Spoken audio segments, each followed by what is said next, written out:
Nous sommes qui?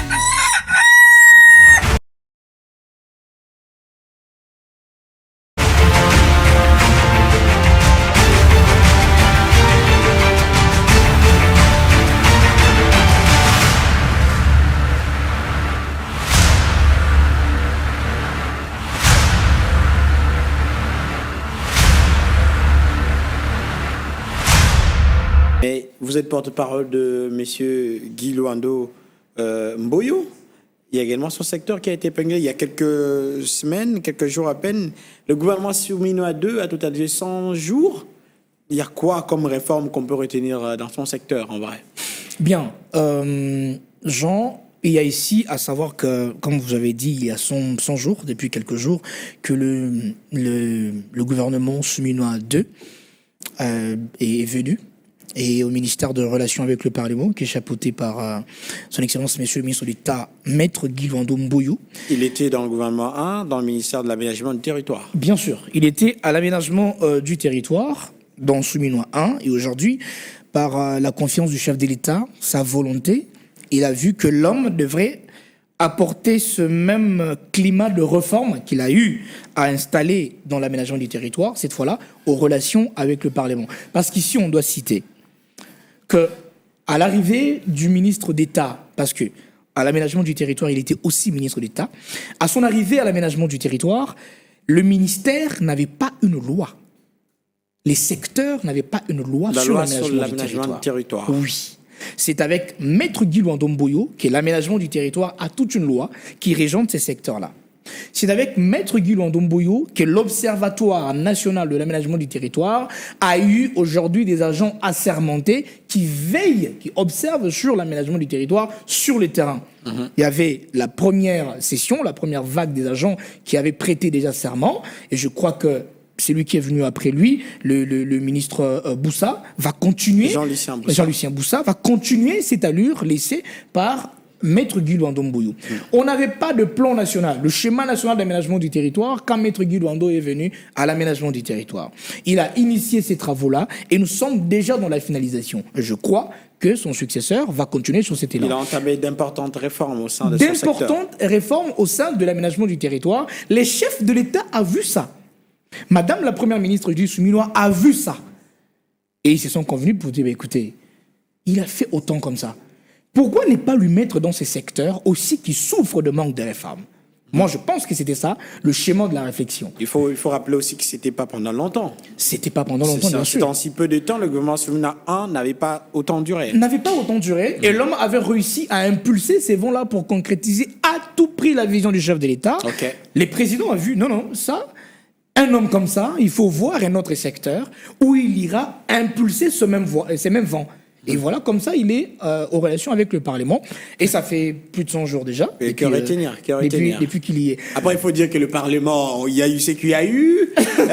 Il y a eu ces tensions au sein du Parlement. Après, il n'est pas là pour s'ingérer dans les affaires du Parlement, mais il est là pour servir de ses ponts avec le Parlement. Plusieurs ministres ont également été interpellés, bien que c'est à peine 100 jours. Ce n'était pas sous son commandement ou ses commandes. Mais actuellement, qu'est-ce qu'on peut retenir de son ministère?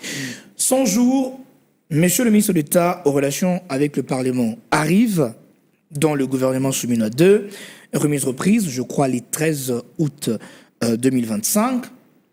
Il commence d'abord par mettre autour d'une table ou recevoir les prédécesseurs au sein de ces ministères. Vous voyez un ministre qui arrive. Le prédécesseur, c'est-à-dire? C'est-à-dire les ministres qui ont été avant lui, au sein de relations avec le Parlement. Il les a reçus tous? Il les a reçus tous, qui sont accessibles, qu'on peut atteindre. C'était quoi? Genre, je ne maîtrise pas le secteur, j'ai besoin de votre sagesse, venez m'accompagner? Non, écoutez, vous savez, nous sommes des Bantous, ok? Nous sommes des Bantous. L'expérience est une richesse pour le Bantou. Je ne sais pas pour les autres aussi. Je crois que c'est pour tout le monde d'ailleurs. Vous voulez dire les autres, les pygmées ou quoi? Les Bantous en général. L'expérience est une richesse. L'humain. Oui. Jean, vous êtes journaliste à Kinshasa Télévision. Quelqu'un qui vient après vous, qui va négliger votre côté expérience, manquera beaucoup. Exactement. Cela ne veut pas dire que vous qui êtes venu être faible ou vous qui êtes venu être ignorant. Non. Les ministères ont existé avant que vous ne soyez ministre.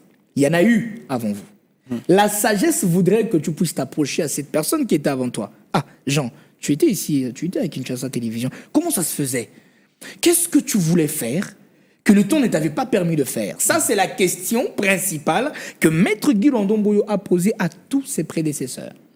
Et cela s'est bien passé. C'était comment genre, tous étaient venus au même moment, autour d'une table, ou bien chacun était reçu à sa manière? Chacun était reçu par sa disponibilité. Ok. Voilà. Chacun était reçu par sa disponibilité. D'accord. Ça, c'est arrivé. Et qu'est-ce qui se passe après? Parce que suivant les attributions du ministère de Relations avec le Parlement, il s'agit de faire un pont. Le pont entre le gouvernement et le Parlement. Et le pont là consiste à quoi? À représenter valablement le gouvernement au sein du Parlement. Comment ça se passe? Avec la procédure législative. Les initiatives de loi qui proviennent du gouvernement, qu'on appelle le projet de loi, qui vont à la chambre basse du Parlement pour être approuvées, pour être adoptées, ainsi de suite. Très souvent, cela répond à certaines exigences et urgences du moment dans notre pays. Et s'il n'y a pas quelqu'un de tenace pour suivre cette procédure-là, très souvent, ça finit par ne pas aboutir. Et ça, c'est le travail de Maître Guy Luando Mboyo. Mais dans ces 100 jours, si on peut parler du bilan, vous savez, ici, Jean, je vais vous parler d'une réalité. Nous avons ici au Congo des élus, ok? Un élu national ou provincial, comme vous et moi. Journaliste un jour, les journalistes sont très cultivés. Je prends très cultivés par la gestion de la République, parce que vous êtes trop en contact avec des gouvernants, les dirigeants, et ainsi de suite. Je prends un domaine qui est très loin de la gestion de la République. Infirmier. Infirmier très doué, qui a fait ses études de, je sais pas, d'agronomie, quelque chose comme ça. Il est connu dans son fief, il décide de postuler, la chance sourit, la population lui fait confiance parce que c'est un homme tenace, il devient député, il arrive à l'hémicycle. Et la première question qu'il pose à son député voisin, collègue, c'est quoi une question orale avec débat? C'est quoi une interpellation? Une motion de censure. Une motion de censure, c'est quoi? Quand on dit motion, c'est quoi? Défiance. Maître Guy Luando, dans les soucis de répondre favorablement aux attentes de la République, dans les soucis de concrétiser la vision du chef de l'État, son Excellence Félix Antoine Tshisekedi Tshilombo, a pensé à la création de toute une académie parlementaire de la République démocratique du Congo, la toute première. Ça existe, c'est où? Les portes s'ouvrent déjà au mois de janvier. Ah, c'est en cours. Non, la création est faite. L'arrêté a déjà été signé en complicité avec le ministre de la formation professionnelle. Ok. L'arrêté signé, l'institution créée déjà. Et au mois de janvier, vous allez être informé sur comment y accéder. Qu'est-ce qu'on trouvera là-bas? Tous les rudiments, toutes les notions qui peuvent faire en sorte qu'un parlementaire soit bien équipé pour faire son travail. Un parlementaire ne devrait pas être n'importe qui. On devrait faire le travail, le métier du parlementaire avec les connaissances qui vont avec. Tu ne vas pas là-bas pour proposer des lois. Et tu ne sais même pas comment ça se passe, la logistique. Comment est-ce qu'on rédige une loi? On n'apprend pas ça dans la rue. Moi, au école secondaire, j'ai fait la mécanique générale. On ne m'a pas appris comment on rédige une loi. Ah, vous avez fait la mécanique générale. Ok. On ne m'a pas appris comment on rédige une loi. Ok. Aujourd'hui, la République démocratique du Congo a une académie parlementaire, la toute première, venue par la vision du chef de l'État, mais matérialisée par Maître Guy Luando Mboyo. Aujourd'hui, dans ces ministères, il existe un outil qu'on appelle hémicycle. Un outil de communication, mais pas comme tous les autres. Hémicycle, mais c'est le Parlement, c'est ça l'hémicycle. C'est ça l'hémicycle. Et on a pris les noms là, parce que l'hémicycle, comme on dit au Parlement ou au Sénat, c'est l'arène où se discutent les questions importantes de l'État par les élus. C'est ce qu'on appelle l'hémicycle. Et on a pris ces noms-là, on en a créé un média. Ces médias-là, qui aujourd'hui existent déjà en termes de magazines, informent sur quoi? Jean, ici, vous ne saurez pas me contredire si je vous dis que quand les élus partent dans des vacances parlementaires, ils rentrent avec les rapports. Évidemment. Des vacances parlementaires. Récemment d'ailleurs, c'était ça qui était à l'ordre du jour. C'était à l'ordre du jour au niveau de la Chambre du Parlement. Ces rapports parlementaires qui portent les besoins pressants, les urgences, les manques, les domaines d'intervention urgents où l'action du gouvernement doit être orientée, très souvent, ces rapports-là, si on prend surtout au niveau provincial, ces rapports-là sont négligés. Oui, c'est vrai, c'est des tomes et des tomes, mais après, qu'est-ce qu'on en fait? Allez demander à l'Assemblée provinciale de la Chopo qu'est-ce qu'ils ont fait avec les rapports, les derniers rapports des vacances parlementaires des élus provinciaux. Qu'est-ce que l'hémicycle va faire ou est en train de faire? On prend ces rapports parlementaires parce que la compétence du ministère de Relations avec le Parlement va aussi au niveau de province. Je vous informe, si beaucoup de gens ne connaissent pas, qu'il existe des délégués de relations avec le Parlement qui se retrouvent au niveau des provinces, qui gèrent les rapports entre les gouverneurs, le gouvernement provincial et l'Assemblée provinciale. Et qu'est-ce qu'on fait? On compile tout ce rapport-là, on sort les vrais besoins qui sont revenus plusieurs fois et on fait s'entendre des propositions pour que l'action du gouvernement soit orientée dans ce sens-là. Et ça se retrouve dans l'hémicycle. Un outil qui est venu en innovation, signé Maître Guy Luando Mboyo. Juste dans ces 100 jours. Juste dans ces 100 jours. Okay. Et ce qu'on peut y retenir, moi, je donne raison au président de la République, parce qu'on doit ici ne pas se voiler la face, que quand Maître Guy Luando Mboyo est venu au ministère de Relations avec le Parlement, il y a eu des brouhahs, il y a eu des boucans, il y en a qui disaient qu'il n'était pas content. Il ne serait pas content d'être en relation avec le Parlement. Parce qu'il y avait des vidéos lorsque le gouvernement était sorti, était publié, cette nuit-là, il était un peu... Il y a eu des nuits... Et puis, qui est-ce qui vous... Les problèmes, il est là. Hein. Les problèmes, il est là. Oui. Les problèmes, il est au niveau où, ça me rappelle du poison rwandais, on sait relayer des choses hein, dont on ne connaît même pas la procédure de création, dont on ne connaît même pas le but, dont on ne connaît même pas la situation. C'est ça le problème. Malheureusement, bon, c'est un jeu politique, c'est des bonnes guerres, on ne peut pas tourner là-dessus. Ça se disait qu'il ne serait pas content d'être à la tête de relations avec le Parlement.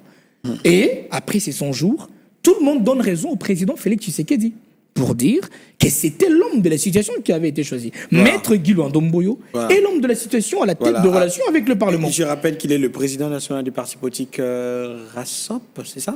Non, il est autorité de référence du parti politique agissant pour la République. AREP. AREP, merci. Je le fais exprès pour que vous puissiez...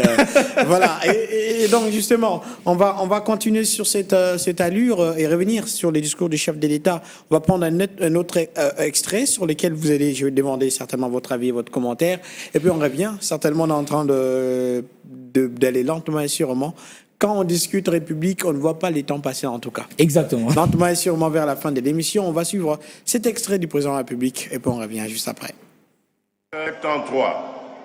Cet accord entérine le retrait des troupes rwandaises de notre territoire, le démantèlement des groupes armés étrangers, y compris les FDLR, la mise en place d'un mécanisme conjoint de sécurité chargé de superviser l'exécution ainsi qu'un cadre d'intégration économique régionale qui ne saurait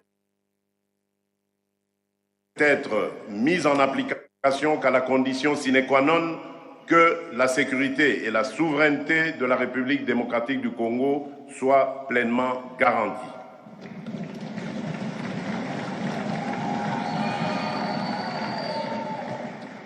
D'autre part, sous la médiation du Qatar et avec l'appui de l'Union africaine, nous avons conclu à Doha, le 15 novembre 2025, un accord cadre entre le gouvernement de la République démocratique du Congo et l'AFC M23 qui fixe les piliers d'un futur accord de paix global et définitif fondé sur le désengagement militaire de l'AFC M23, le cantonnement, le désarmement, la démobilisation et la réintégration, ainsi que sur le rétablissement de l'autorité de l'État sur l'ensemble des zones occupées.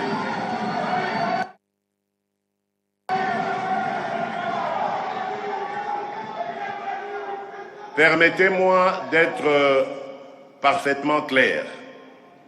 Ces accords ne consacrent aucune forme de partage de notre souveraineté.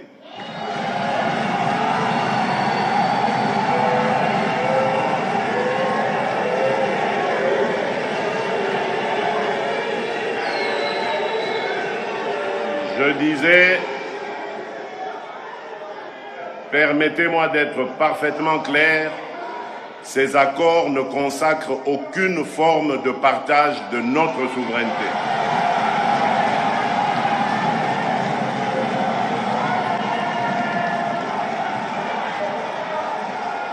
Il ne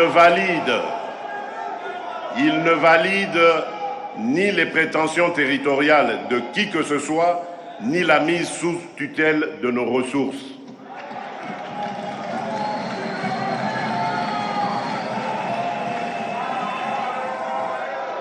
Il ne saurait non plus être interprété comme une amnistie déguisée des crimes perpétrés contre notre peuple.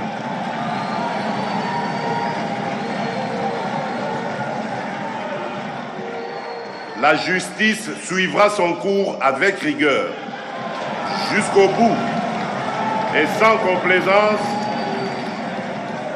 afin d'honorer la mémoire de celles et ceux injustement tombés du fait de cette agression. Nous assumons ces accords comme des leviers stratégiques au service d'une paix juste et vérifiable, non comme une concession, mais comme l'expression d'une volonté ferme de conjuguer l'efficacité de notre défense à la puissance de notre action diplomatique. Nous ne sommes jamais condamnés et nous ne sommes grands que rassemblés. Alors, choisissons résolument la vie, la dignité, le travail bien fait. Choisissons un Congo qui n'attend plus, mais qui avance en paix, en justice et en solidarité. C'est dans cet esprit que je réaffirme devant vous et devant la nation ma détermination indéfectible à continuer à servir la République démocratique du Congo, à protéger l'intégrité de son territoire, à défendre la dignité de son peuple et à ouvrir pour nos enfants un avenir de paix et d'espérance. Je voudrais, pour conclure, adresser cette prière à toute la nation congolaise. Les ténèbres ne régneront pas toujours.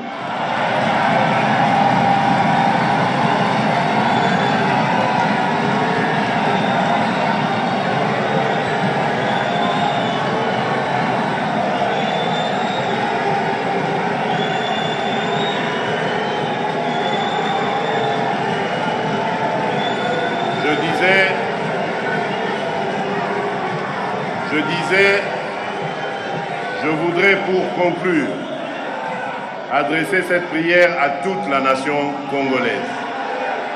Les ténèbres ne régneront pas toujours.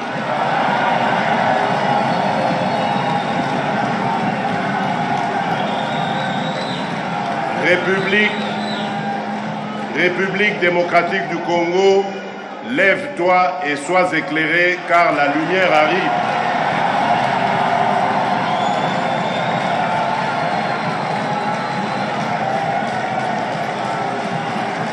Que vive la République démocratique du Congo, que Dieu bénisse la République démocratique du Congo et son peuple. Je vous remercie. Voilà, les ténèbres ne régneront pas toujours. J'ai vu quelque part, il dit RDC, lève-toi et sois éclairé car la lumière arrive. Ouais. Bah écoutez, les ténèbres ne régneront pas toujours. C'est un message que les ennemis de la République démocratique du Congo doivent mettre en tête. Peu importe qui vous êtes. On a vu beaucoup de personnes, des puissants à travers le monde, vouloir conquérir le monde entier, conquérir des espaces au-delà de ce que l'humain pourra imaginer. On a vu même des gens se faire géants dans la science, voulant devenir des dieux. Mais après, tristement, on a une fin à toute chose. Hein. Il y a une fin à toute chose. Et la légitimité de la RDC, sa souveraineté, ne sera jamais bradé, ne sera jamais partagé. Ça, je pense que c'est le mental que tous les Congolais, où qu'ils soient, devraient porter et mettre à cœur. La République démocratique du Congo compte 2 345 410 km². Et aucun centimètre carré ne sera vendu ou partagé avec qui que ce soit. Depuis la conférence de Berlin, on a découpé l'Afrique. Chaque pays a sa superficie. C'est bon comme ça, c'est tout. Ce n'est pas parce que le Congo est grand que ça veut dire qu'un jour, on coupera le Nord Kivu pour donner ça à quelqu'un. Ce n'est pas parce que le Congo est grand qu'un jour, on coupera le Sud Kivu pour donner ça à quelqu'un. Non. Et il y a une chose que je veux vous dire aussi. Quand le président Félix Tshisekedi dit que les ténèbres ne régneront pas toujours, lui aussi ne se prend pas pour un homme éternel. Mais il sait que si tous les Congolais incarnaient ce patriotisme pour garder l'intégrité territoriale, même si Félix Tshisekedi partait, l'autre Congolais qui viendra se battra. Il se battra de la même manière pour qu'aucun centimètre carré de la RDC ne puisse être sous la menace de l'ennemi. Et en plus, quand on parle du Rwanda aujourd'hui, Jean, il faudrait qu'on mette le point sur les i. Ce n'est pas la République rwandaise qui joue ces jeux-là. Ce sont les intentions des Kagame. Bien sûr. C'est un système mis en place par lui. C'est un système mis en place par un individu. Et ces gens-là sont à compter à bout de doigts. Ce ne sont pas tous les Rwandais qui sont derrière Paul Kagame. D'ailleurs, je dirais même que plusieurs Rwandais ne seront pas derrière lui. Il est en train de mener une dictature dans ce pays. Ça, il faut qu'on en soit clair. Il est toujours là à faire des élections, je ne sais pas, 2 balles pour faire 97% de voix, des choses qui, au XXIe siècle, dans les vraies démocraties... aussi, les élections étaient contestées en 2023. Je vous dis, dans des vraies démocraties où il y a des vraies élections, des scores qu'on ne peut même pas entendre parler. Je parle de chez nous, là. Pardon? En 2023, je parle de chez nous. Les élections également étaient contestées. Non, la contestation des élections, c'est une voie républicaine et démocratique. Si tu te sens lésé par un processus électoral, tu peux le dire. Mais nous faire des élections à 10 balles pour faire 97%, 98% comme ce que fait le président Kagame, je n'ai même pas trop de débat là-dessus, mais je vous dis que ce n'est pas tous les Rwandais qui sont derrière le président Kagame pour ce qu'il est en train de mener. Il est un homme. À un moment, il va remettre ses pensées derrière et il se dira en tout cas, j'aurais dû faire ça, j'aurais dû faire ça, j'aurais dû faire ça. J'ai besoin que vous puissiez regarder votre caméra, elle est là. Un message à tous nos compatriotes de la RDC en général, mais ceux du Sud Kivu. Et c'est un mot de la fin. Et c'est un mot de la fin. Exactement. Bon, ça allait finir par arriver. Ça allait finir par arriver. Je vous dis merci à vous d'abord, Jean, de m'avoir reçu sur ces beaux plateaux de Kinshasa à télévision. Quand je dis beau plateau, c'est vrai. Hein. J'ai vu. Merci beaucoup. Les écrans qu'il y a là. J'ai vu les écrans qu'il y a là et tout le dispositif. C'est impressionnant. Et à tous les Congolais, j'aimerais bien que nous retenions quelque chose. La dignité d'un pays, la dignité d'une nation se montre aussi par les relations qu'ont les gouvernés et envers le gouvernant. Ça se montre aussi sur l'amour, la considération et le respect des institutions qu'on a. Parce que les institutions qui sont établies, les gens que nous avons élus nous-mêmes par le suffrage de manière transparente, ces gens-là ont comme vocation de se battre pour que tout aille mieux. Mais ils ne peuvent pas le faire seuls. Chaque Congolais, là où il se trouve, au Congo, ou ailleurs, doit se battre pour joindre son action à la volonté du président de la République, son Excellence Félix Antoine Tshisekedi Tshilombo, en suivant cette vision pour que nous puissions enfin libérer notre pays de cette pression rwandaise. Bien évidemment, en regardant et en considérant l'action du gouvernement, ici je vais citer le ministère de Relations avec le Parlement, qui fait partie du gouvernement Souminou 2, quand on a des hommes à la tête des institutions, comme Maître Guy Luando, par exemple, excusez-moi de le citer, on ne peut que faire confiance aux institutions. Parce qu'ils ne se contentent pas de dire des choses, par exemple, respecter ou suivre la vision du chef de l'État, mais c'est quelqu'un qui aussi met en pratique son intelligence, sa loyauté et son savoir-faire pour que l'action du gouvernement puisse avoir de l'impact au moins dans son secteur, concrétiser la vision du chef de l'État et honorer l'équipe du gouvernement. Coup de chapeau à tous ces Congolais qui sont en train de se battre, comme Maître Guy Luando Mboyo, comme Jean, qui est ici sur ces plateaux en train de se battre, en train de faire son travail à son poste, au président de la République, qui est en train de se battre à la tête du pays, qui nous a amené aujourd'hui l'accord de paix que nous avons signé tout récemment. Donc c'est en liguant nos efforts, Jean, que nous allons enfin libérer notre pays de cette pression et cette agression injuste de l'ennemi rwandais. Exactement. Il s'agit bien de cette situation. Merci pour ces messages à tous les Congolais et en général, mais ceux qui sont au Sud Kivu en particulier. Nous sommes d'accord avec vous et nous suivons vraiment à la lettre l'actualité au sein de cette province, notamment à Uvira, certainement dans les heures et minutes qui suivent. Continuez à suivre Kinshasa Télévision, vous aurez les informations y afférentes. Grand merci à vous tous qui nous avez suivis. Merci pour votre réelle attention. Vous êtes nombreux à nous écrire, à nous faire justement parvenir vos messages. Si vous voulez participer à cette émission, il y a moyen justement d'y arriver via le numéro qui s'affiche juste au bas de votre écran. Contactez-nous et vous aurez toutes les formalités possibles pour justement éclairer également la lanterne de Congolais. Ce matin, nous étions avec monsieur Benjamin Moudiata, qui est le porte-parole de monsieur Guy Luando Mboyo, le ministre en charge de relations avec le Parlement. Merci, j'en profite également pour faire un coucou à maître Clinton Bamana, qui est le secrétaire particulier du ministre de l'économie nationale, Daniel Mkoko Samba. Nous l'aurons dans le jour qui vient ici sur Kinshasa Télévision pour débattre autour du ministère de l'économie. Cette fois-ci, dollar américain, baisse de prix de première nécessité sur le marché. Joyeux anniversaire à vous, maître Clinton Bamana. Vous êtes également le fondateur de la fondation qui porte votre nom. On se retrouve donc le vendredi. Qu'est-ce que j'allais dire la semaine prochaine? On se retrouve le vendredi avec le même plaisir.